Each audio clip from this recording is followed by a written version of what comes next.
get access to. Tonight we have a very special guest, Colonel Rustem Flupov, a hero of the Russian Federation, a man with extensive experience, combat experience in Afghanistan, in the Caucasus, in South Ossetia, a man whose experience not just deals with combat, but also with intelligence matters. And I couldn't think of a better guest to have tonight to talk about the situation in Ukraine as it deals with special military operations. So, sir, thank you very much for being here. It's an honor to talk with you. I guess let's start off with what's going on the ground right now in Ukraine. According to news reports, the Ukrainian armed forces have started a counteroffensive in the direction of Kherson. I think for a lot of observers who have been watching this, this seems to show a level of activity and competence on the part of the Ukrainian armed forces, which otherwise one might not expect, given the fact that we've been told that the Russians are prevailing on the battlefield, the Russians are winning. Does this counteroffensive indicate that maybe that's not the case, that Russia isn't winning, that Ukraine can seize the initiative?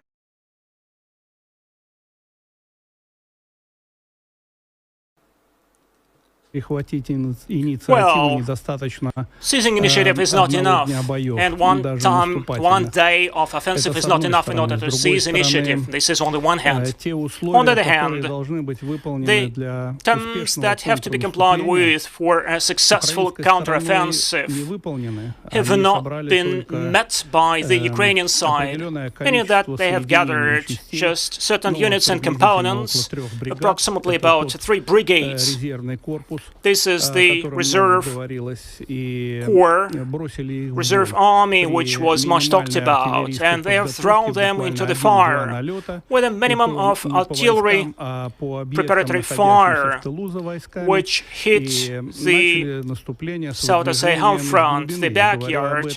They started moving forces from the deeper part, and therefore they have to somehow face a well-prepared defensive system, and the defensive system was prepared for many months there on the right bank of the Dnieper River. Therefore, the chances of success are quite low because of that. On the other hand,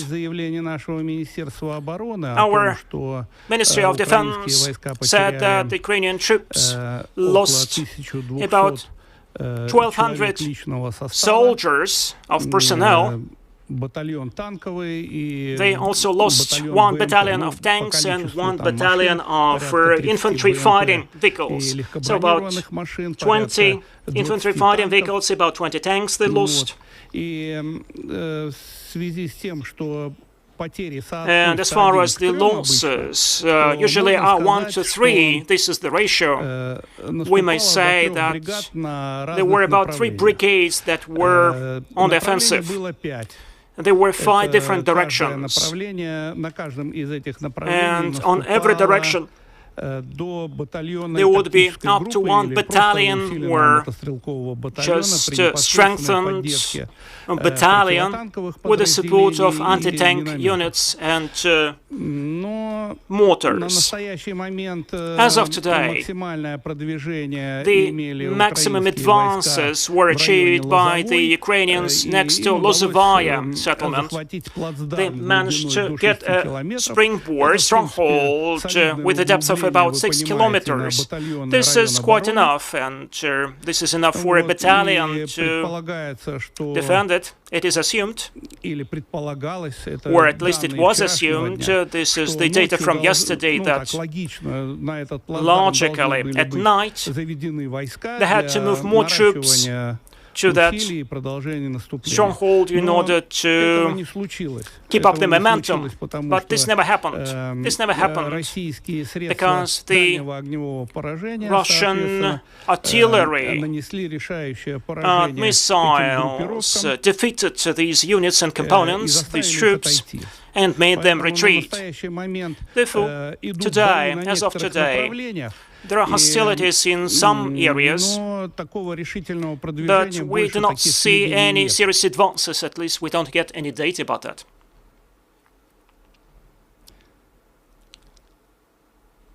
You're a man of considerable combat experience. In the West, we talk about artillery as the king of battle, but we don't use artillery in the numbers that Russia does. For the benefit of people who might not be as familiar with Russian operational doctrine, could you give us a brief talk about the importance of artillery from a Russian perspective and how that bears out on the battlefield in Ukraine today?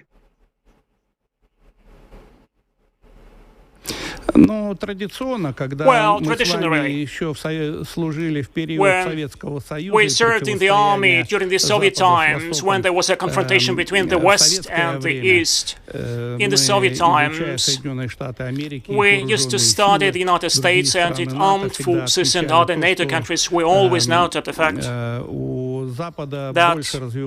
the West would develop more the above-the-surface fleet or Navy, whereas we would develop more submarines. Aviation would be more developed in the West, whereas we would develop more of the air defense, and the West would develop more attack helicopters, and we would develop more artillery. So for Russia, the development of artillery started under Ivan the Terrible. This is the 16th century, and major contribution was made under the reign of Peter the Great. This is the 18th century. And other czars and emperors. And less contribution was made during the World War II. We were the first who invented new means of using artillery. For instance, this famous so-called barrage of fire, which was used for the first time during the Battle of Stalingrad. And this very artisan use of artillery helped the infantry to start the offensive, and interaction between the infantry and artillery for us, for the Russians, is actually much easier than interaction between the infantry and the navy, or the infantry and the airborne troops. Therefore, that's a kind of a Russian tradition. Artillery, as of today, for Russia is the main type of armed forces. And actually, it can solve all the problems of making strikes at any range, hitting divisions and even army corps. In essence, Scott, before starting our conversation, I also wanted to express my appreciation and my respect to you, and I thank God for this opportunity to talk to such a courageous person who proved his courage not only when he or you served in the army, but now, when you are courageous enough in order to express your own opinion, now, in the context of lots of controversy, and I will not say who is right and who is wrong. And this is the God to know the truth, and we all have our own truth. And the ability to express your opinion, your own truth. Now, when the state propaganda rams home to the people quite controversial things, rams home to the people what allegedly is the truth. And you, Scott, are courageous enough to change that public point of view, making people think about the fact that on the other side of the planet, same people are living, that these are the same children just playing there, and we all want to live in peace. That's why I'm glad to get acquainted with you, to be introduced to you. And I do hope that this people's diplomacy and my conversation with you can be attributed to people's diplomacy, so to say. We'll go on and we'll look for coinciding interests. I do hope that we will reach some mutual understanding. Or if we fail to do that immediately, at least we will try to start understanding each other. So let's continue our dialogue. Let's continue our conversation. So let's speak about weapons. Let's discuss what the United States have already supplied to Ukraine, what is bringing death not only to the armed forces, but what we are more concerned about, that these weapons are killing civilians. These weapons are very high quality, very high precision. I mean, the one which is being possessed by the Ukrainian armed forces. And actually, these weapons are being used in two areas, and this is on purpose that I talked to the officers and generals of the Russian army, asking them how Ukraine is using the US supplied or Western weapons, because not necessarily these would be American weapons, it might be Italian weapons or French weapons, and I came up with the conclusion that these actually long-range weapons are being used for firefighting and for counter-battery, along with PQ-36 reconnaissance systems. And certainly, these systems are quite efficient.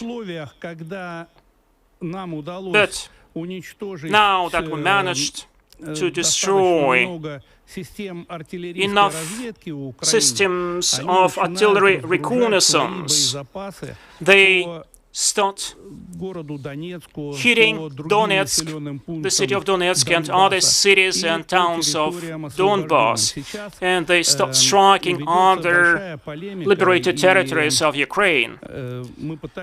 Now, there are a lot of discussions, and we try to prove, because this is really so on the ground, that Ukraine, using the Western long-range artillery and missiles, are now shelling the nuclear power plant in Zaporizhia, and it might be the end of the game. Poland and representatives, spokespeople of Poland said that if really there is a power strike dealt on the nuclear power plant, and if there are some radioactive emissions there, and Poland suffers from that, it would be counted as, and there would be proposition made by Poland to consider that as resulting to Article 5, meaning that one of the NATO member states is being attacked. What is your take on that, on these problems? Look, first of all, the situation involving the Zaporizhia nuclear power plant is an extraordinarily difficult situation, sensitive situation. I have trouble imagining the logic of Poland, however, when Ukraine attacks the nuclear power plant, any radiation leaked, Poland would use as an Article 5 justification for conflict with Russia. I mean, if anything, Poland should be asking to attack Ukraine, who has perpetrated the attack. But it's a serious situation, a very serious situation. It's one that deals with the weapons systems involved, the HIMARS, artillery rocket system, the M777 howitzer, the French-made Caesar howitzer, all long-range systems. Do you view these systems as game changers? I mean, does this fundamentally change the way that the conflict is being waged between Ukraine and Russia? And in any event, does Russia have a solution? Is Russia able to overcome the introduction of these modern weapon systems into Ukraine and continue its successful offensive to accomplish the stated objectives of the special military operation.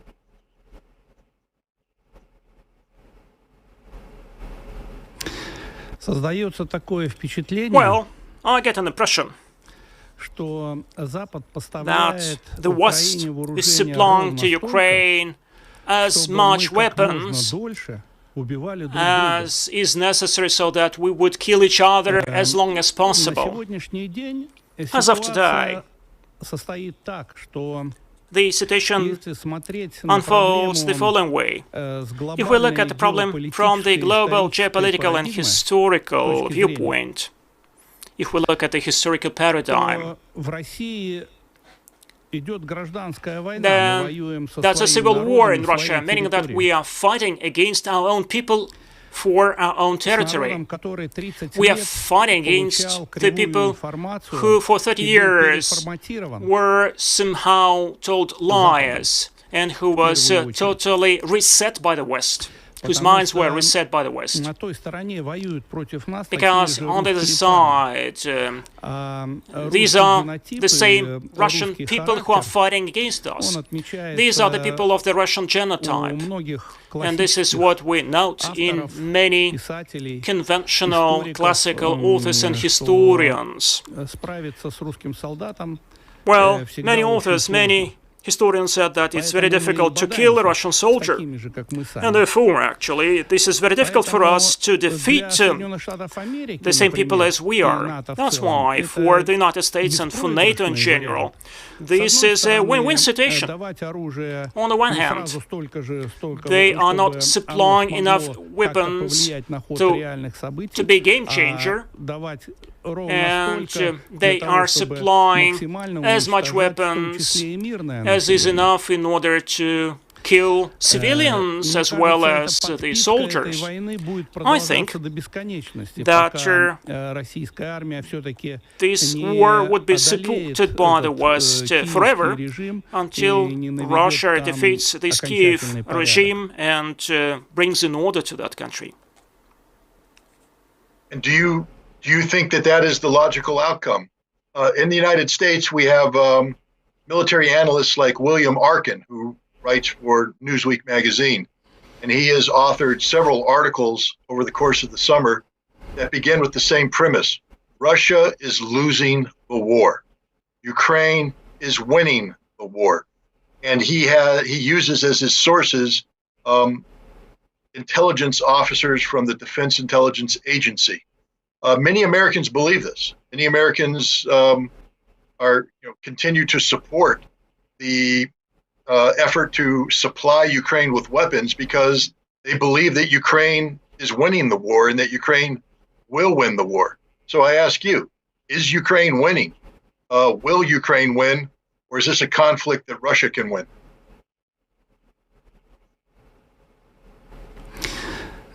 Вы знаете, well, you know, one CNN reporter on May 9th, when I was standing in the Red Square, asked the same question to me, but it was a little bit different. He said, "Do you believe in the Russia's victory?" And I said, "I do not believe in that. I know for sure that Russia will win. We have no right to do it otherwise because there is Moscow behind us. We were retreating for 30 years, step by step. We actually lost the territories. We would withdraw our troops. We would lose control over the whole situation. We would withdraw the troops from the territory, which today are very aggressive in the attitude towards Russia. For instance, look at Germany 30 years ago. Would imagine that Germany, after unification, after breaking down the wall, the Berlin Wall, once again had become a unified state, would be so aggressive against Russia. And you see, this confrontation between Russia and the West did not start yesterday. And this is a very long historical process. For instance, if we look at the reasons why Crimean War broke out in the middle of the 19th century. 1853, 1856. And if we extrapolate these reasons to the today's situation, so it is the same situation, but you replace Turkey with Ukraine, but the reasons, the causes remain the same. And especially the same are the objectives put forward by the Western countries. And among the stakeholders, you may find England, France. They all participated in that war against Russia. So Sardinia is a standalone country, and the goals of France and England were the same: to prevent the domination of Russia in the Black Sea. And you know that in the ancient times the Black Sea was called the Russian Sea. To prevent that Russia controls the Bosphorus and other straits, they were about to weaken Russia in military terms, and to prevent the expansion of the Russia's influence to embrace the neighboring countries. And these were the reasons of the war in the 19th century between Russia and the West. And sometimes it is called World War Zero, because the war was waged not only in Crimea and in the Black Sea, but the war was waged in Bessarabia, in the Baltic Sea. And strange it may sound, this war was waged in the Far East. The French and English troops decided to attack Petropavlovsk-Kamchatsky in the Far East, and they were defeated there. So they had to embark on the boats and sail away. So this is a very old story, which repeats itself. I think that our countries are doomed to confront each other because there is an overpopulated world. We live in the overly populated world, and the natural resources are scarce and they get depleted. Bear in mind the climate change. The planet cannot feed all the people living on planet Earth, and this all exacerbates the situation. If we fail to come to terms today through these people's diplomacy, we two soldiers who saw the death, who actually were part of the offensive, who know how the human blood smells, then I do think that the situation will not be good, to put that mildly. I concur. You know, part of the effort of this program is to put a human face on Russia. And in particular, because I have the opportunity to speak with you, to put a human face on the Russian soldier. A little while ago, Marshal Shoigu, the Minister of Defense for the Russian Federation, spoke of the need to slow down the pace of operations in Ukraine out of a need to preserve civilian life, that the Russians needed to slow down the pace of their offensive because there were concerns about the potential for civilian casualties. You said earlier that this is a civil war. This is Russians fighting Russians. When I watched the footage of the battle for Mariupol, I saw on many instances Russian Marines, Russian soldiers running to a building that was occupied by an enemy force for the purpose of rescuing civilians who were inside the building. In short, putting their lives at risk to rescue civilians before they carried out the assault on the building. This is difficult for a lot of people to comprehend what that means. To me, it means that the Russians don't view the civilians, whether they be Ukrainian, Russian, as the enemy. They view the civilians as a population that needs to be protected, regardless of which side of the border that they're on. It speaks volumes, I think, to the character of the Russian soldier. Here in the United States, we're told that the Russian soldier is an aggressor, a rapist, a murderer. I think the truth is far different. But I'd like to give you an opportunity to speak to the American people about the character of the Russian soldier, about the soul, the spirit of the Russian soldier.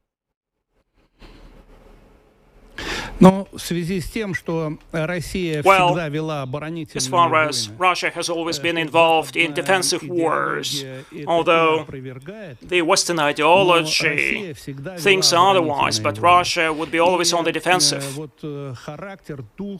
And the very nature, the very spirit and the genotype of the Russian soldier, it was born in the defensive wars.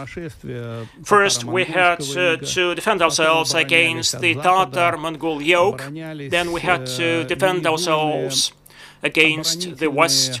We would be waging defensive wars. During the Swedish invasion, we were on the defensive. When Napoleon invaded Russia, we were defending ourselves against Germany. And every time, these would be not Germans alone who would invade us, but the whole Europe. And Napoleon was not just heading only or driving only the French troops. There would be all the nationals, and there would be national regiments and divisions invading Russia. The Great Patriotic War, or what in the West is called the World War II, which is a very cruel reminder to us of our past, proves that the Russian soldier was a real protector, defender for its people.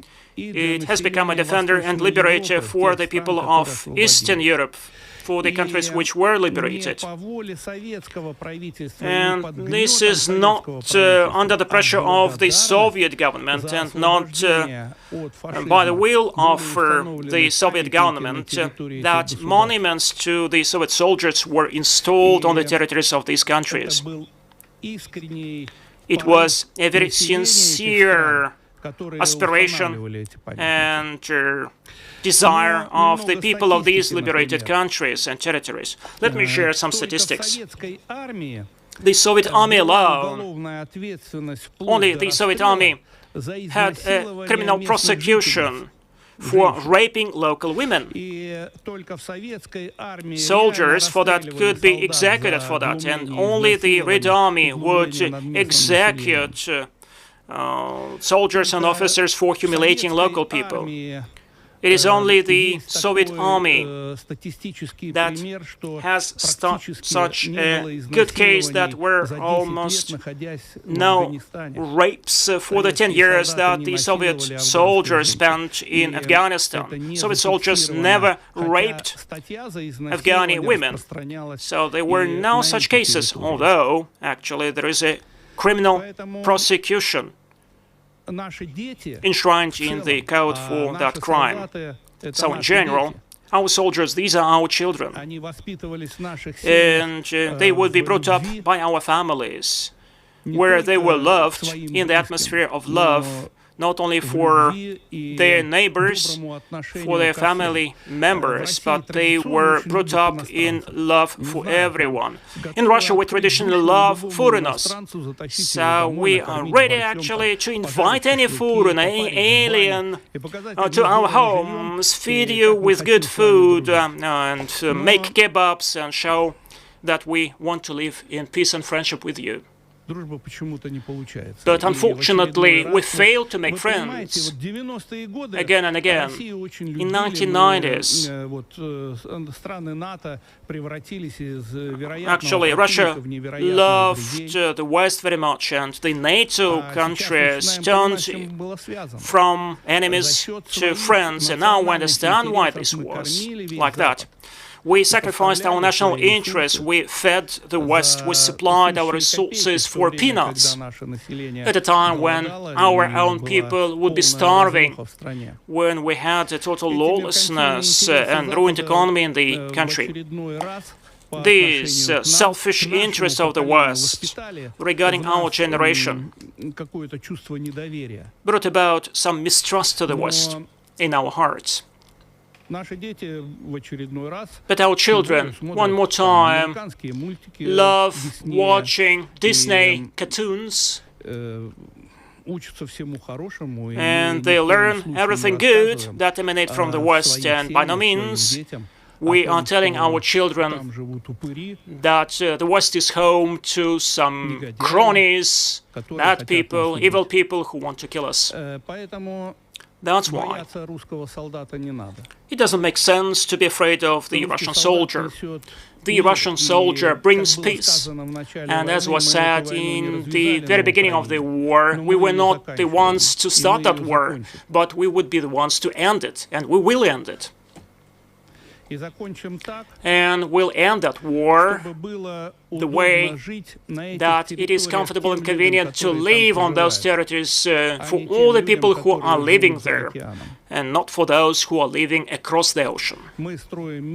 We are shaping the world that it is convenient and comfortable for us to live, that it is comfortable and convenient for our people to live on our territory, to bring up children, to make bread, and to be confident about the future. Thank you for that. We've been told that this conflict was an impetuous act on the part of an impulsive Russian leader, namely President Putin. But here we are 6 months in, and I look at things like, you'll appreciate this, I think, as a military professional. During the entire Gulf War, Desert Storm, the United States military fired 60,000 artillery rounds for the entire conflict. And yet, according to some sources, Russia is firing 60,000 rounds per day. That's logistically difficult to sustain.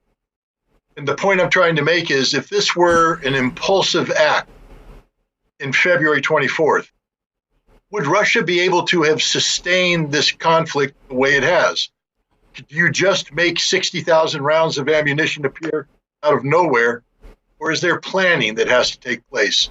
And I guess the point I'm answering my own question is that this is not an impulsive act, but a serious military campaign being waged by Russia against a very determined and serious opponent, not just the Ukrainian military, but NATO and the United States, who are using the Ukrainians as a proxy force to fight Russia. So I guess the final question is, when will this end? Can Russia keep this fight up? And if so, for how long? I'd like to hear your opinion. You've written about how you respect the strategic defensive posture of Kiev in the United States, that you appreciate that. Can Russia overcome this strategic defense? And, or will Russia run out of ammunition, run out of men, run out of tanks, run out of materiel? The floor is over to you, sir. I think that actually we will never run out of ammunition and tanks, and the Russian defense industry is working around the clock. And when will this war be over? I'm not a prophet. I don't have a crystal ball. I have my own assumptions and calculations. But actually, I proceed from the military data only. And these my calculations disregard the economic component and political component. So I know nothing about the one of Russia and one of the West. And for instance, Germany is complaining now that it is running out of supplies, that it cannot supply any more weapons to Ukraine, and Great Britain is facing a crisis. So it has supplied the weapons and no longer will be able to supply anymore.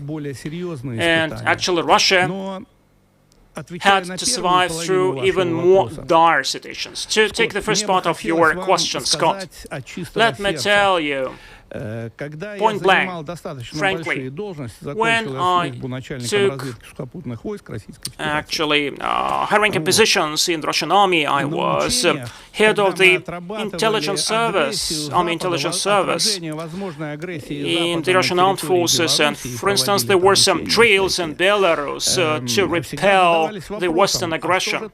We always would ask a question: what may happen to Ukraine? What is going on in Ukraine? And when we ask this question questions to our political leaders, we would be told that don't bother, Ukraine would always be neutral. These are our brothers, and they will never let us down.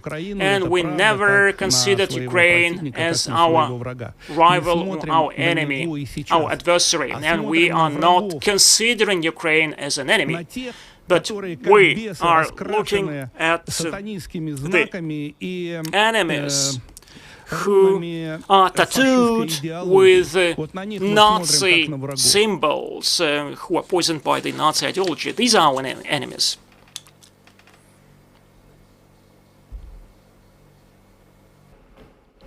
That is clear. And any student of history will know that anybody who wears the swastika or the Nazi symbols isn't just an enemy of Russia, but an enemy of the world.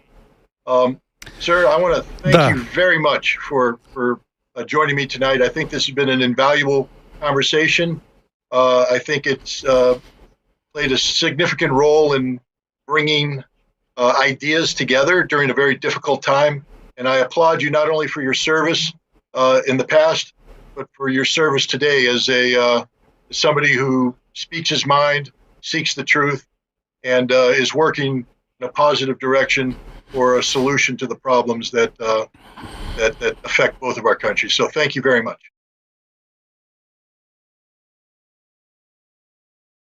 I want to thank everybody for joining us. This was the second edition. I think it was a very powerful edition. We had the opportunity to speak with a hero of the Russian Federation, Colonel Rustem Klupov. I would advise everybody to look up his biography. It's well worth reading. I'd also advise everybody to reflect on what was spoken here today. There were some hard truths, some truths that maybe people in the West don't want to hear, but need to hear. And that's one of the reasons why we have this show. We've initiated this dialogue. And my name is Scott Ritter. Thanks for tuning in. Remember, knowledge is power.